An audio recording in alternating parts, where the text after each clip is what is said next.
Sa usapang manok, kung fresh man yan na nabibili sa supermarket o kaya mga lechon manok na nabibili kahit saan, sigurado, Bavi ang number 1. Alam mo, talagang binago ng Bounty Agro Ventures Incorporated ang poultry industry natin dito sa Pilipinas. We are tremendously committed in delivering high-quality products in every neighborhood. Ang Bavi ang nagdala dito sa Pilipinas ng produktong Chicks to Go. Itong aming chicken is talagang naangkop sa lasang Pinoy. Affordable restaurant food. Ay, maduduling ka sa kakapili. Masarap kahit walang sauce. Probably I can say na Bavi gives you the flexibility to do what you love. Like for example, you wanna work out or you probably wanna study. Dito, teamwork ang mahalaga. Walang diva, walang rockstar. Bavi help people to grow, develop, succeed, and excel. The good thing in Bavi is tinitrain talaga yung mga employees. Unlike in other companies wherein isasalang ka na sa gyera kahit wala ka pang training. Akalain niyo bang dito sa Bavi, hindi porkit poultry industry kami, nahuli kami.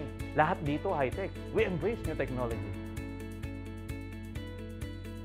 Nung nangyari yung Typhoon Yolanda na yan, nasira lahat ng bahay namin. Sabi ng President, ayaw niya na wala kaming roof over our heads. Nung kinukwento ng family ko sa akin nang nasa ICU ako, ang company mo lahat, sila nag-provide, hindi nila tayo pinabayaan.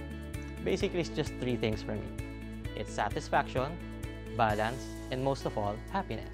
So imagine, you attend a meeting one day, then the year after, nasa Las Vegas ka because of Toastmasters. Here, I found my career, I found my purpose. Working in Bavi is like hell. Heaven, enjoyable, likable, and lovable. That's our environment. Here, I get to do what I love. I like to imagine, I like to draw, I like to create. And I get to see those creations come to life. Masaya dito, lagi may bago. Bagong product, bagong technology. Pag pupunta ka rito, lahat ng mga empleyado rito nakangiti lagi. Dito sa Bavi, magtatagal ka kasi number 1, mga boss dito, mga kalog. Yung dedicated sa trabaho, yung maparaan, madiskarte. We need those who do not only say I can, but those who say I did. Yang nalalaman mo, pwedeng makatulong dito sa team namin. We are looking for leaders who can develop leaders. Yung masipag, yung hindi naman nagkakandakuba sa trabaho. Pero you know someone who knows how to meet deadlines and still meet friends pa din. Kung kaibaw ka makisama, Bavi material ka. Definitely, this is a place for us. And this is a place for you.